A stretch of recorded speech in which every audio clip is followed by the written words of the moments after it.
Okay, have fun, you guys. Bye-bye. God, that's so punk rock. Man, That's hilarious. it's like a sauna in here. It is a sauna, dipshit. You have a point. Olga of Kiev. Welcome to Chicago Reacts. Today, the Chicago crew will be reacting to Salmonella's creative weapons of the medieval era. Be sure to like and subscribe to the channel to see more of our content.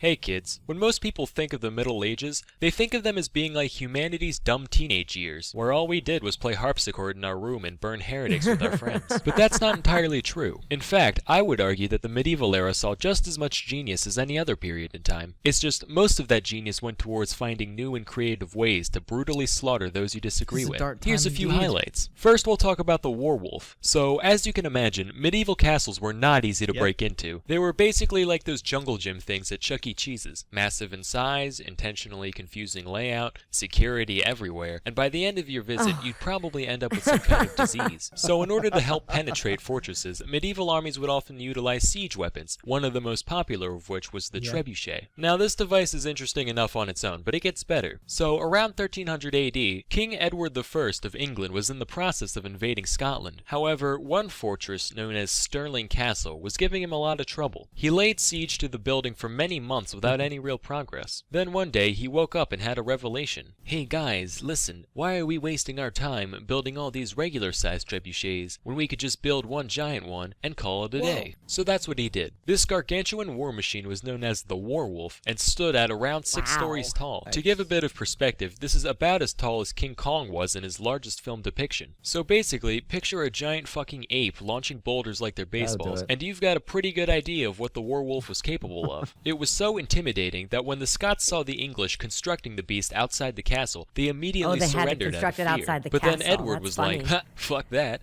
I'm gonna test this bad boy out, and proceeded to take pot shots on the castle anyway. Another devious product of the Middle Ages was a flammable substance known as Greek fire. Contrary to popular belief, Greek fire was not invented by the ancient Greeks. Rick Riordan, you lying prick. It was actually invented in the 7th century AD by the Byzantines, who happened to inhabit Greece at the time. Historians still don't know exactly what it was made of, but they do know that it acted a lot like napalm, sticking to ships, sticking to people, even floating and continuing to burn on the surface of the water. The Byzantines also had these siphon-like tubes that they'd put on the front of their boats to pour Greek fire on the enemy, kind of like makeshift flamethrowers. These were retired pretty quickly though, mostly because when you put the words makeshift and flamethrower next to each other, you're bound to run into some problems eventually. Our next bright idea comes from a woman known as Olga of Kiev. So Olga was a princess who ruled the area around the capital of modern-day Ukraine from 945 to 963 AD. And she had quite a track record for being just a total badass. For example, the Drevlians, a tribe of people under Kiev's control, once sent 20 men to Kiev in order to convince Olga to marry their prince, under the pretense that if they did marry, the prince could claim her rule over Kiev. In response, she had all 20 of them buried alive. She then sent a letter to the prince saying she accepted his proposal, but she would need a bunch of his most distinguished governors to escort her on the journey. Once the men showed up, Olga was like, hey guys, long journey, huh? How'd you like to take a bath in this here bathhouse? They were like, yeah, sure, that sounds great. Okay, have fun, you guys. Bye-bye.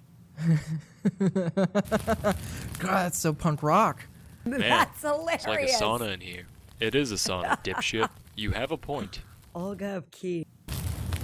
So long story short, this lady just did not give a heck. My favorite story about her starts with her besieging a Drevlian city that refused to pay tribute to her. The people in the city were already well aware of the type of rampaging that Olga was capable of, so they were already scared shitless. But when she showed up, she was like, alright, you know what guys, I'm gonna play nice. Just bring me 3 pigeons and 3 sparrows from each household and I'll be on my way. No big deal. Cool. Okay.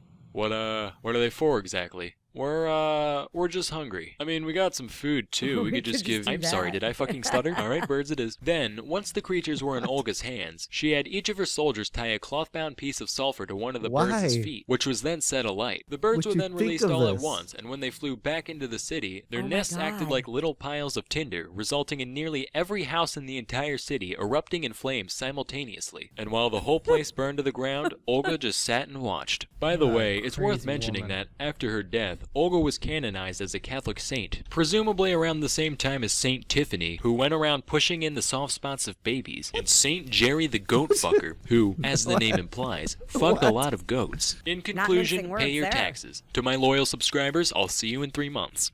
I'm Salmonella, and thank you for watching. I can't.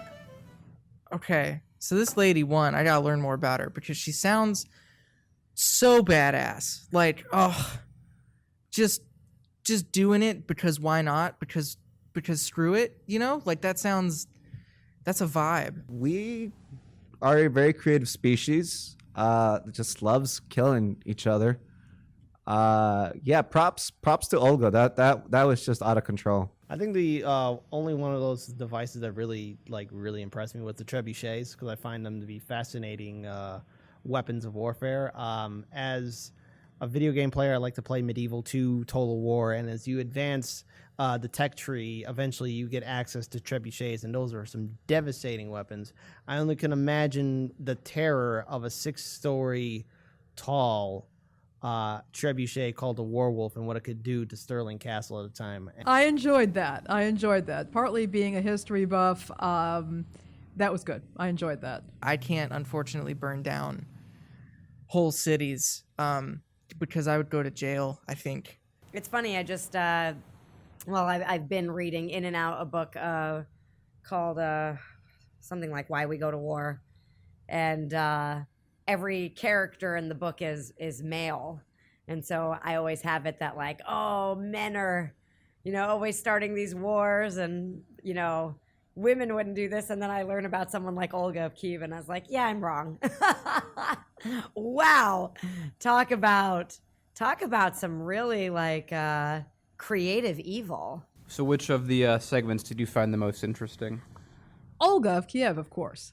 She was awfully clever about things. I mean, she didn't just do ambushes or attacks. I mean, she essentially leveraged situations for maximum effectiveness while also protecting her own people. Like, wow. I don't know whether or not to like be impressed or be like really disgusted and shocked. So, yeah. I'm always impressed with what ancient people could do, like who did not have access to the advanced machinery that we have now. So again, it's incredible. That's what I like about Salmonella too. Is like he's able to explain it using facts and humor, and it's a way to educate people, because I think in this day and age right now, with what's happening with education and the lack of resources for like real history, we're seeing like a lot of disinterest. But I think with people like Salmonella making history interesting and adding his humor to it, it could cause people maybe to look at the real story and real documentaries about medieval history and all these individuals, including that crazy psychopath queen. Thank God I'm not alive during that time, because she'd probably kill me if she heard me say that and then light my house on fire. Thank you for watching this video. Be sure to like and subscribe and check out our other videos. If you want us to react to something, write it to us in the comments below. See you next time.